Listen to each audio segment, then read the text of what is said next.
Hello, my name's Niranjan, the host of Master of Your Crafts podcast, learning from leaders who are continuously inspired, passionate, and driven to align with their soul purpose, sharing their gifts to bring healing to others. The music is composed by Rebecca Everett.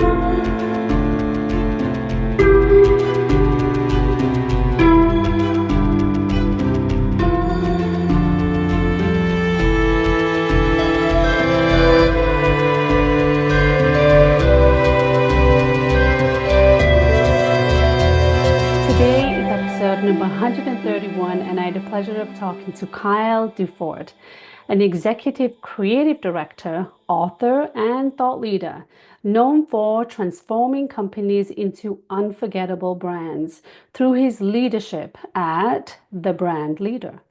With experiences across e-commerce, fashion, and sport, he has grown his agency from 6 to over 40 employees, all while prioritizing first leadership and building high-performing teams. Kyle is also an author of Twice Found, Getting a Second Chance on Love, Life, and Understanding God, where he shares his journey and resilience through faith and love. Enjoy the conversation, and thank you for watching and listening. Hello and welcome to Kyle. How are you, Kyle? I'm well. How are you? Good to see you again. Yeah, good to see you too. I'm excited to have this conversation because marketing and branding and all those things of what goes out there in the world and how people position their product and services has been a world that I lived in, felt like a lifetime ago. But it's still a tender spot in my heart because ultimately, as entrepreneurs, we land in that space and we navigate that space to a certain degree. However, obviously not to the extent of your expertise and mastery. So I want to delve into a little bit more about your skill set, your mastery in branding, marketing, but most importantly, changing the culture, be Sure. in organizations and for individuals too. So Yeah. on this It'll be a fun beautiful, conversation. I'm excited about it. On this beautiful path that you've carved out and created for yourself, what is it you believe about yourself? And does it define who Kyle is at this moment of time in his juncture of life in terms of the life experiences that he's brought, but also where you're heading moving forward? Well, to say that I carved out this path for myself would be a massive overstatement. I think I fell into a lot of areas of my life that blessed me with the opportunity to learn, to fail, to meet wonderful people, to who allowed me to understand who I am and where my skill set was. So Right. young Kyle didn't think that he'd end up where he is today. I thought I'd be a film director or a Mm. writer. And to some extent, I am both when you look at advertising and the campaign work we do. But for the most part, I didn't choose this career. It kind of chose me, if that Mhm. makes sense. Mhm. So the mastery came, if you can call it mastery, it came along the way through just perseverance and, kind of the whole 10,000 hour rule. Probably Yes. put 30,000 hours in Yeah. in what we're doing. So yeah, it's been a fun path, but I can't say that I navigated it well or that I chose it myself, but how I got to the destination was half the fun. Right. But that's more so the case. That's possibly how we get to know we're in alignment with something so organically, naturally driven for ourselves, is when it Yeah, unfolds unstructured, if you will. I think we all have proclivities that we tend to lean on or lean toward when we're put in positions where we don't know what to do or we're faced with a challenging situation and you kind of do what you know. And again, I had the fortunate background of having a lot of different areas speak into my life. And so when I leaned into that, that was when other opportunities came forth. And for me, that was the really special moment of I've been here now, almost 6 years, and my partner and I have had a wonderful run, and he was doing this on his own for 22 years before me. But that's exactly what I mean. That kind of intersection of meeting him and and deciding to go forward in this part of my career was I mean, I can't even say that it was planned. You use the word organic, and that's exactly what it is. But it was because Mhm. I leaned into the things of my past or part of my journey along the way that I felt I had a calling toward, or I felt that I was decent at, or that I just loved.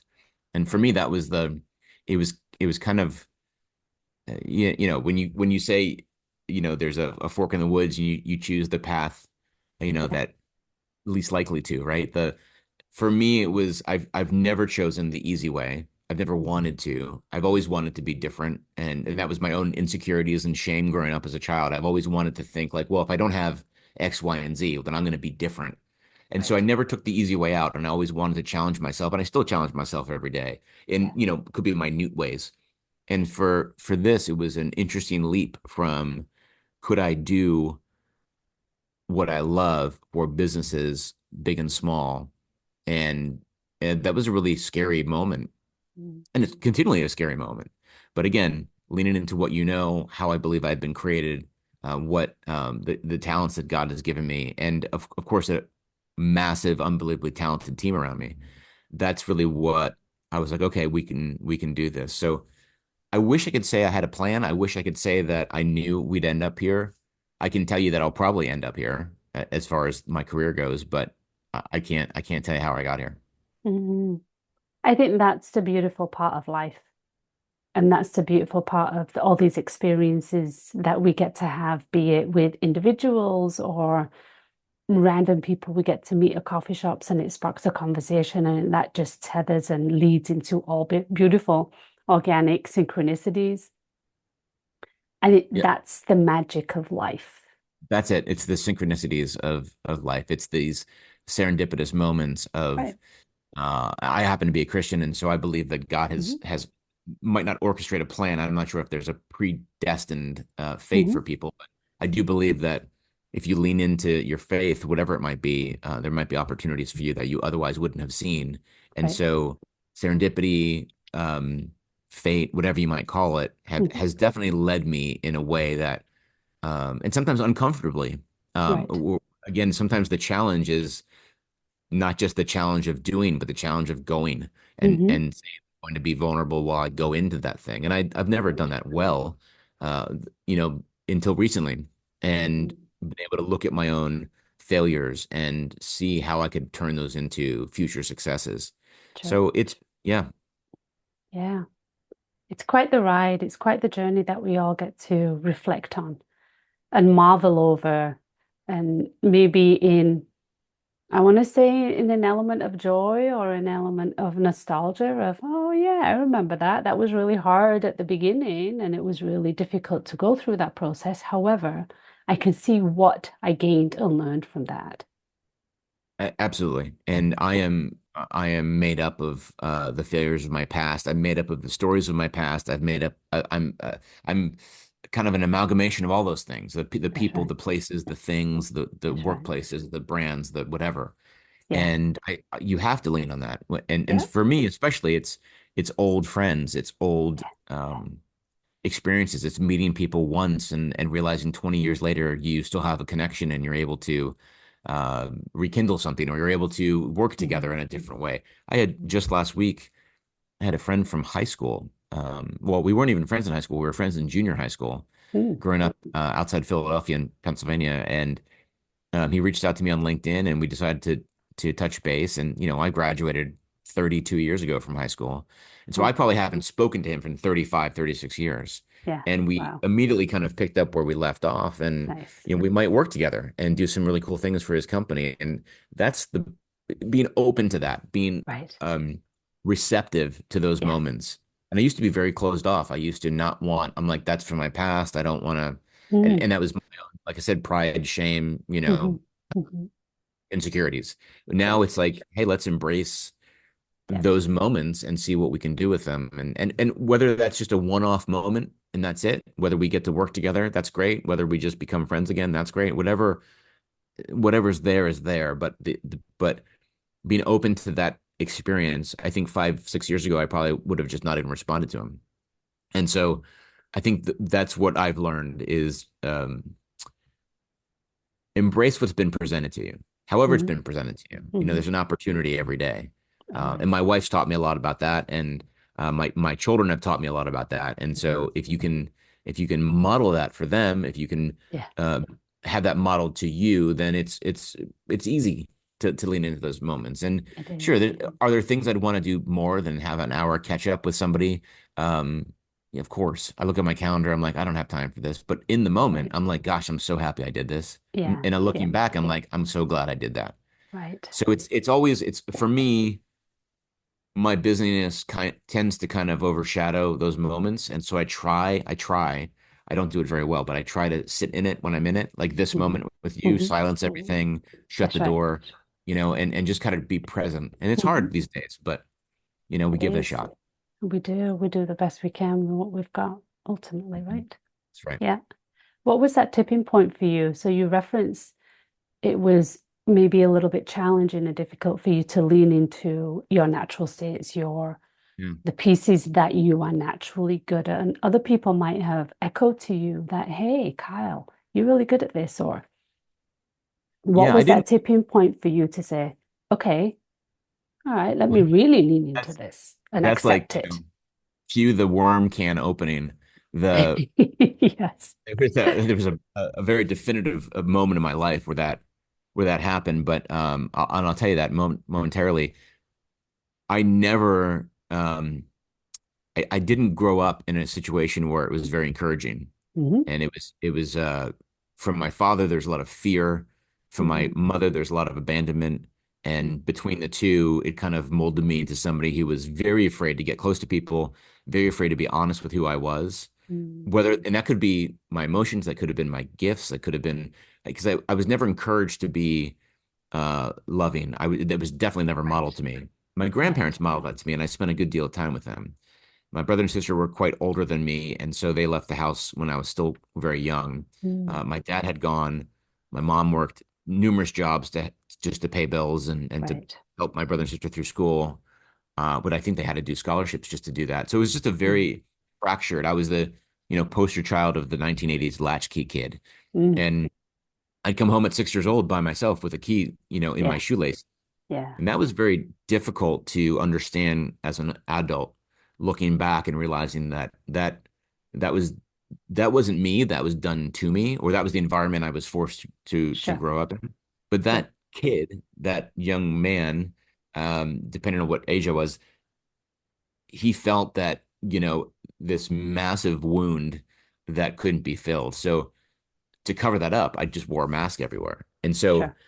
that, obviously a hyperbolic mask. But as I did that, I also masked myself who I actually was. So while Absolutely. I projected Yeah. somebody different to other people to feel comfortable Yeah. or to not to feel desired or to feel welcome, even. I mean, Hmm. very, very basic principles that I just missed out on. To feel welcome, I'd wear this mask so they wouldn't know who I really was. But in the Right. course of doing so, I never got sight of who I really was. So I Hmm. was preventing everybody, including myself, to look inward. Um, Sure. Went through two failed marriages. It was, Mm. I had three wonderful kids, so there's no regrets. But the the problem was I kept refusing to look inward, and when Yeah. I forced with challenges, I just didn't know how to react. I never dealt with my own Right. shit, basically, you could say, Yeah. in Yeah. today's modern vernacular. Hmm. So the big moment for me was I came back to my faith in a very odd, kind of a divine inspirational way, and to me that moment was just earth changing, or earth shattering. It was shortly after I was fired from my job. I got divorced from my second wife, and which just sounds awful even saying, like, what kind of who gets married that many times? It was just, again, a lot of shame that I'm happy to say now That's all because it right. made me who I am. Yeah. I just basically kept making the same mistakes over and over again with no matter who Yeah. it was. And so I was fired. I was separated. I moved into this little studio apartment. We were getting divorced. And then I just like, what am I doing this for? Everything I thought I was shattered. Um, and so, had a suicide attempt, and, Mm. thankfully I got through that. And so I looked at myself of like, I didn't know who I was because everything was taken away from me that I purported to be. and I was Right. literally faced with who I am. Yeah. And I decided to go out to, and I didn't know that person at all. It was like I had to reintroduce myself to myself, which sounds Mm-hmm. weird, Mm-hmm. but and I'd taken a short trip out to I was living in Portland, Oregon, so it was a very short flight over to Hawaii. And I went over there just to kind of clear my head for 2 weeks Sure. on the advice of my now ex-wife. And I took my bike over there, my running shoes, and all I did all day long was run or bike or both. And um, on the way over there, I said, I'm just going to be open to whatever's out there. And I said, Right. I remember sitting on an Alaskan airline flight. I can tell you exactly the seat I was Mm-hmm. in the aisle. And I just said, okay, you know what? And I don't even know if I said it out loud, probably didn't, but I said, I'm just going to be open to whatever comes my way. Yes. And I'm so tired of living for myself. I'm so tired of being somebody I'm not. Mm. I'm just going to say yes to everything, to anything. Right. And kind of like that Jim Carrey movie, Yeah. but not quite as weird. And so I literally said, I don't know if it's Jesus or Yahweh or Allah or the universe or Mother Nature. Like, I don't care, but whatever you send me, I will Mm-hmm. say yes to. Mm. And I'll be damned, like immediately I land and the rental provider was just like, "Oh, you here for business?" And I'm like, "No." And they said, "Well, are you meeting somebody?" I'm like, "No." They're like, "Who comes to Maui by themselves?" I'm like, "Well, I do." And I'm Really? going through some Yeah. things and Okay. and the rental car person was just like, "Well, I mean, if you want to get a beer later." And I'm like, "No, but yes." Something I would never have done in my life. And that happened time and time and time again. The Uber driver Mm. was a 75-year-old native Hawaiian, and she on the way to a drop off, she's like, "Do you want to get a cup of coffee with me?" Like, who says that? Who even asks that? Mm-hmm.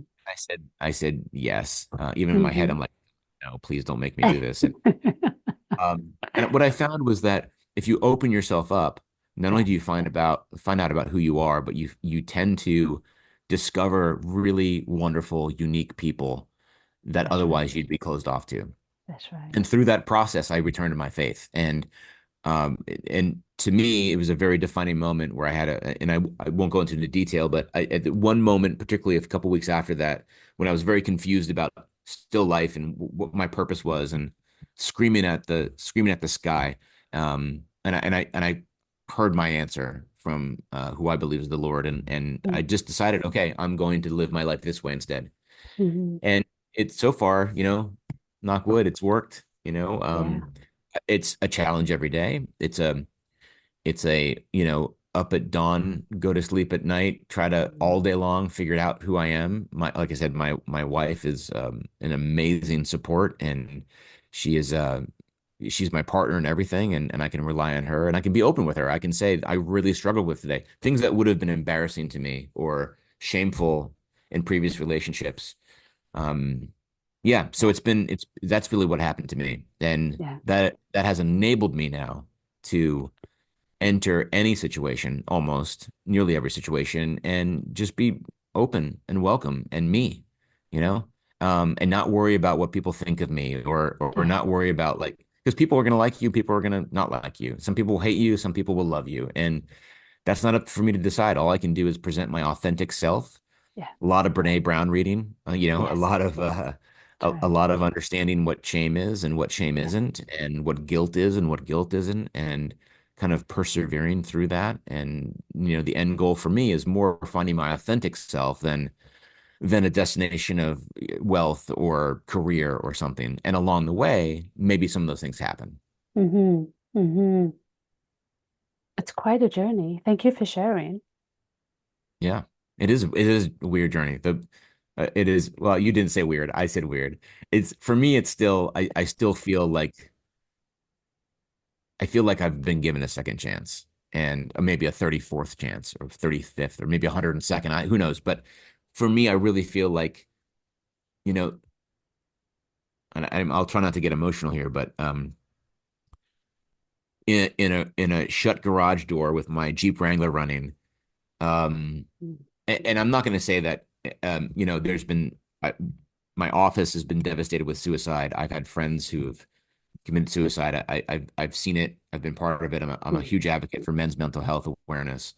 So I'm not going to say that my situation was Right. as dire as somebody else's. I didn't have the noose around my neck. I didn't have a gun to my head. I was in a Right. vehicle in a garage, and I probably had 30 minutes to make a decision. So it's not. Right. I don't want to. I don't want to make that seem more grandiose than it was. But in that moment of knowing that I could just fall asleep and in that 5, 10 minutes of thinking, I just thought, well, there's got to be something better. And I thought about my children and I thought I didn't want them Mhm. to find me. And, just simple things and Yeah. finding the joy in I run almost every day and Mm. most every day I do it with my wife. And there's there's just a freedom of living. And so for me, it's been very I'm well aware of the second chance I have, and I'm well aware not to waste this one. And for me, that's the special thing. I would be remiss if I didn't say people who are listening, who now hear that I've been married 3 times. What's been really special for my story is the woman I'm married to now. I was my first love ever when I was 20 years old and going to the University of Colorado Boulder. We were engaged, and I asked her parents permission to marry her. And through a very convoluted series of events that was pre-internet, pre-phone, pre-email, really, you only had email Yeah. at school. Um, Very transient in college, landlines only, no cell phones, no texting, no social media. Right. We just Right. we went back home to Florida. I went back home to Philadelphia, and we lost touch. And Right. we didn't speak for 21 years. Hmm. And in a lot of that, a lot of my leaving my faith was because of that, because I had so much faith that this was going to pan out, and Hmm. it didn't. So for me, it was very like returning not just to myself, but returning to my who she always knew I was, and reclaiming that relationship and seeing that as an adult has been tremendous. So I owe uh, nearly all of the things that are great in my life to her. She's just an amazing support, an amazing partner, my best friend, and my wife. It's beautiful. And congratulations. That's beautiful. What a story. What a beautiful story of talk about life coming full circle, huh? Yeah. Yeah. It's a redemption story in many ways. It is. And It is. Yeah, yeah. it is. But you do When want to did talk about brand and business, don't you? And we well, don't want people to cry. the caveat here is the person behind who does all that magic, Mm. who does all of that is Kyle. And that's for me is what I want to highlight because you being in that zone of genius, if you will, comes with a story that allows you to be fueled in a way that drives you from dusk till dawn. It's So, it it's one of those things that you realize, especially in branding, which is and I may have never made this correlation before, but we say that, and there's many definitions of what a brand is, but basically a brand is what people say about your business when you're not sure. around. Yeah, yeah, We call it an emotional connection. yeah. So, and more so now than back in the glory days of advertising, there's so many touch points today in its digital world. This proliferation of iPhones has, you have a brand at your disposal at any time. It's not just Right. you didn't see That's just the right. JCPenney's ad at the Saturday Evening Post, and so because you have so many different ways to interact with your customers, it has to have an emotive Yes. reaction. You have to have a connection, and if you're not authentic about that connection, and we know brands who are inauthentic, they get called for it, Sure. on social media almost immediately. And Yep. if you're inauthentic in your branding, then you'll just never be successful. But if you stick to Right. your guns, you know who you are. And I don't think I've ever made this correlation before, but that's exactly my story as well. I had to figure out who I was so Hmm. I could have real emotional Hmm. connections. Hmm. So while you're very kind with your words, I wouldn't call myself a genius. I would say that the people around me are very highly talented and verging on genius themselves. But I've been able to help position them in a way around a business to help them build their brand. And we always say if you're not who you are, if you're not authentic to to your core values, you Hmm. will lose customers or never gain Yes. more customers. Right. So yeah, that's an interesting correlation that you just Hmm. triggered. Hmm. You're welcome. I think it's also what, so here we go. What was, how did you see that shift in your own business? That truly authentic, be it you reclaiming the faith or your own personal life and your emotional state flourishing, even in tumultuous soil, if you will, because you're reclaiming your parts of yourself all over again. Yeah, it was very How hard. how did that result in your business? How did you see that shift in the work that you put out there for others? I mentioned the business owner who I've partnered with since, and he saw something in me that I didn't see in myself. I believed I was this new person. I believed that I was um ready to kind of explore this new body, if you will. Hmm. Um, I didn't have an opportunity to try it. And I was very hesitant because I was so scared about falling into old habits Right. of a business leader.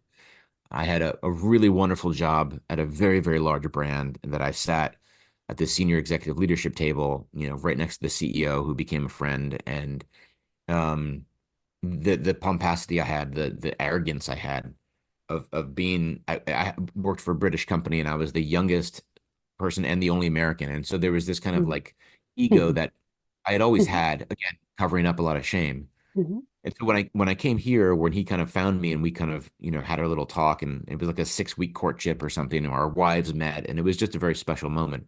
But Nice. I was very nervous, I was paralyzed to the point of almost inaction Mhm. because I was like, am I really good? Do I Mm. really have the ability to do this? Can I really lead people in an honest, authentic way? Or will I have to result to what I know, Right.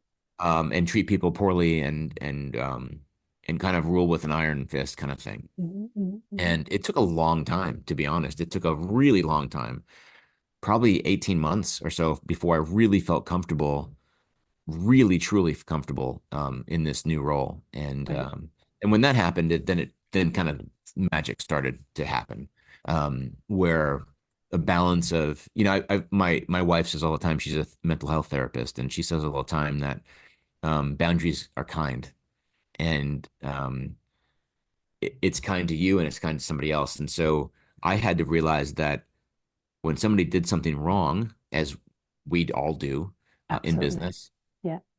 instead of like treating them and coddling them um, on one end or rebuking them publicly on another end, there Mhm. has to be some sort of middle. And I was so fearful of resorting to the public rebuking of somebody.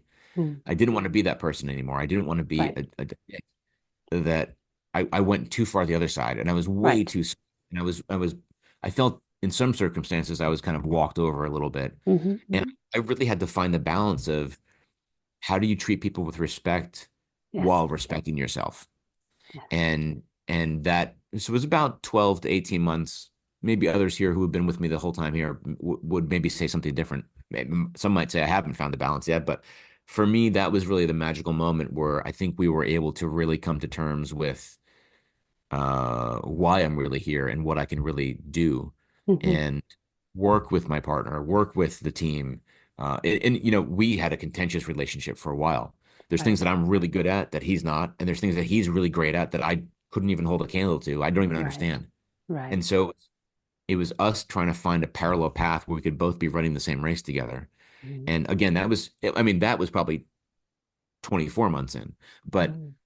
about that 18-month mark, I'd say, and I'm, roundabouting it, but it felt like I was like, okay, I can understand what I can do, Mhm. and understand that that is not ego.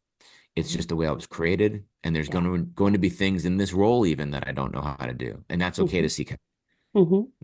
That was the thing. So it's been this. I mean, it's when I say it's a daily challenge, it really is a daily challenge. It's It is. sitting here knowing I have to have a conversation with you all this morning on my morning run or getting ready or whatever, knowing that I have to uh, be real and be authentic. Mhm. It scares the shit out of me, but Mm. it's worth it. And so Mhm. if we can bring that level of kind of shy confidence, if you will, to Sure. our companies and brands that we work with, or even to the staff that we have, Yeah. then I think we can start influencing people in a really good way. Absolutely.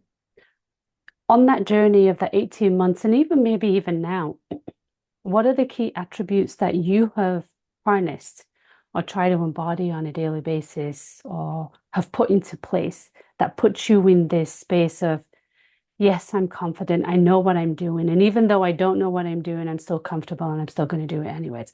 What are some of those um, attributes and characteristics that you've harnessed for yourself? That's a really interesting question. I don't think one that I've thought of or been asked before, but I would say that it's really nice when I hear um, either my partner or staff members or somebody, my wife even, or my children Mhm, say when they say something validating, mhm, and you know that's rooted in truth mhm, rather than a falsehood. Um, you know, I said the 44, 45 years of my life, it was rooted in falsehood. It was like right. I was showing you something that I wanted you to see. That's right. And some people believed it and some people didn't. And it didn't matter to me because if you liked what you saw, it still wasn't me. You couldn't hurt me. And if you hated what you saw, it doesn't matter because it wasn't me. You couldn't hurt me. Yeah. And so knowing that, again, going back to the authenticity angle, knowing that I'm able to be authentic when somebody then says, gosh, you're really good at that. I've Mhm, been able to, it's still hard to hear sometimes, but I've been able to accept it as thank you. I mhm. appreciate that, Well done. and know that that is something I'm really good at versus I mean, a plethora of things I'm not good at all. Right. Right. And the ownership of the things that I know that I've been created to do, or have the skill for, Yeah. that that to me is really a special moment.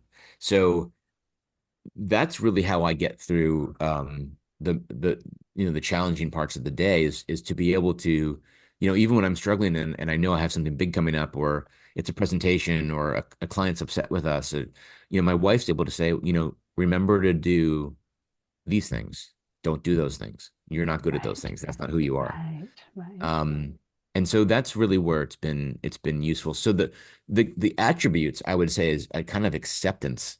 Mhm, Um, Kind of an appropriation of myself to that skill set. And I couldn't even define what that skill set is. It's kind of it's kind of a very ethereal mhm. thing, especially in this world that we live in advertising, design, Yeah. and but um, I know I can write well. I know I can do great brand strategy. I know I can understand e-commerce really well. And there's a couple other things that I can do really, really well. But Mhm. even in those things, it's okay to say, gosh, I missed that one, you Right. know? Right. Just because you're good at something doesn't mean you're great at it all the time, 100%. That would be That's foolish. right. And That's so right. allowing myself the forgiveness to, to understand the humility maybe to understand that you're not going to get it right all the time. And that's where the partnerships come in. That's where staff comes Mhm, in. That's where um, just allowing yourself the gift of seeking other people's thoughts and insight, mhm. and not claiming the win for yourself. And Yeah. all these things I never did before because it was kind of I wrote a story, and I'll send this podcast to my high school best friend who's still a very dear friend of mine. We Mhm, grew up like in fourth grade together, and he mhm. just mentioned to me the other day. He said, "Do you remember you wrote that story in high school called Every Ball Is Mine?" And Okay. it was about I tried out for the volleyball team and I miserably failed at it, but I wrote Right. an essay about every ball is mine. And what an arrogant, Mm. ridiculous thought that is, because every ball's not yours. And Mhm, it's not even your playing field. You're mhm, mhm. allowed to come in and play, and it's somebody else's ball, and it's your job to help maintain the forward direction. I mean, Right. I'm thinking soccer, Yeah. or Yeah. in my mind. um it's not yours to keep, it's not yours That's to right. take home, and you're not the only Mhm. one who scores. But Yeah. think about that. Like, I was in high school and I was so arrogant Mhm. that I thought that when I get the ball, I'm gonna be the one who gets it all the time. And Right. not to mention I was horrible at sports. So it all the analogy made no sense whatsoever. But so knowing as an adult that to have the humility to say, like, don't even pass the ball to me today. I'm not feeling it. Or Mm. it's your turn to take a shot. Or Mhm. why don't you and so why don't you two worry about that together, or Right. try to score together. And that's okay. And that's part of the fun of my job, is allowing other people's voices in Yeah. to come up with something together. Yeah. because it's not a one-man show. So, Life isn't. correct. We need these people around us. I That's mean, the whole premise of our living is to be in community. So whether in community for our work life or our home life, we're still an element. We crave that. That's part of who we are. yeah, that's exactly right. I agree with that. So with what you've learned so far, and you stepping into Kyle in all of your vulnerabilities and in your glorious parts, I'm going to say it for you. What's next, and what are the intentions that are wrapped around your next step, your next leg, your next desires and passions that you want to fulfill? Yeah, again, that's a great question, and I don't know if I can answer that because, like we started, I didn't choose this journey; it was chosen for me. So Mm-hmm. I have goals. I have things that I want to do. I'm not finished yet. Like I said, Yeah, I'll end my career where I am, but we're just not finished yet. There's so much more to do, so much more to learn, so many great right. businesses to work with, so many more people to have through our doors that work with us. That we're, I always think we just had a bunch of people who, through happenstance, all happened to leave at the same time because they all found like dream jobs, Mm, and I think that's amazing. Like I don't yeah, regret that. I don't look at that as a loss. I mean, we will feel the impact, but I don't look at it as a sure. loss. I look at it as while you're with us, our job is to make sure we create better, more Yes, skilled people. And yes. it doesn't matter what I want, it matters what you want. And so Mm, similarly for me, I desire the business to do well, to kind of leave businesses better than we found them, to mhm, help other businesses grow, to see the opportunities that maybe they didn't see in themselves, similar to what I didn't see in mm, myself in the past, mm, and and attach that to a feeling of what a brand is. And yeah. we've this morning I put on my Madewell jeans and a Gap t-shirt and my Nike shorts, and I'm wearing a Jane motorcycle hat, and I love these brands. Mm, Could they do better? They could all do better, from Nike all the way down. They could all do better. And yeah. if they lack the tools to do so, I'd like to think that we have a great crew and philosophy here that can help any business reclaim who they are, and live authentically in the world where everyone now has a choice at Yeah. every minute of every day, and connect with people in a great way. And in that case, to sell their product. So Hmm. I think that's a really cool opportunity for me that I'm going to continue to strive to do. I'm excited for you. And as I'm sheepishly want to wrap up this conversation, there's more questions that are coming to my mind of curious on Kyle's vulnerability as you Mm. unwrap other versions of yourself on this journey while you unwrap and recreate other brands that are no doubt going to come to you and that you're going to work with and you're going to support. And what does that look like in Kyle's life and your family's life and the people around you and the culture of the business? Because vulnerability gets met at vulnerability. How vulnerable can one really get on a branding space? And maybe it's based on the product, or maybe it's based on the service that's been offered. But it's sparking and piquing all these additional questions for me that I'd love to get into further. But I know we're really cutting really shy on time right now. So, Well, I will quickly say this. I will quickly say that we, you know, most CEOs, most founders of a company, most whomever we're working with, a CMO or a VP of marketing or whomever it might be who, mhm, who contacts us, most of them have a healthy ego. They got to where they mhm, are for a reason. sure. It takes a a lot of cojones to be an entrepreneur these days, Yes, to know that the success rate is very few. And when you get to that level and you succeed enough to at least be able to afford a branding exercise, or a company like ours or a rebrand or whatever it is, yeah, you have to expect a warranted level of ego, and yes, it's fine. That's not a bad thing. It's a good yes, thing. absolutely. And when they themselves are vulnerable enough to say, I don't know anything about brand. I don't know how we got here. I do Mm. know we need your help.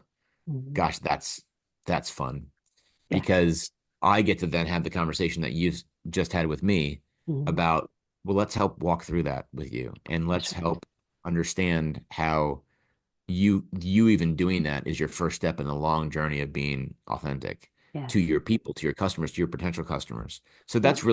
that's a great feeling that we can kind of come in and come in alongside Yeah. companies rather than in front of them or behind them, and really act as partners to help them achieve their goals through who Mm. they are. Mm. And the brand is kind of a living, breathing entity that you can't touch or feel or smell That's or right. hug, or That's it's just right. a thing, but it Yes. is helmed by people. And Yes. so if you can help those people through their own journey to see that the brand's capability and potential, Hmm. then we're really kind of touching more people's lives than we actually think. And that might Absolutely. sound a little kumbaya, a little bit too around No. the camp ways, but it really, the brands who really, or the people who really get it, and we've Yeah. seen tremendous success. So to me, that's kind of the joy. It's beautiful. It's beautiful. And yeah, lots of other questions coming along. So I'm We grateful can for do your part, we can do shares. part two. We Just should call me. do a part two. Absolutely, we should.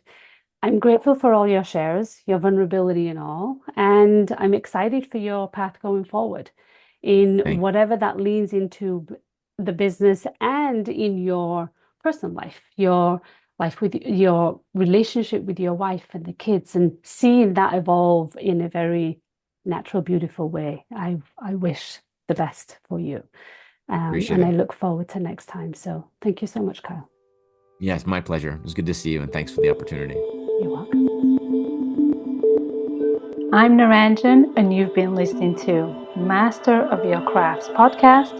Please subscribe, rate, and review, and join me next week for another episode. Thank you for listening.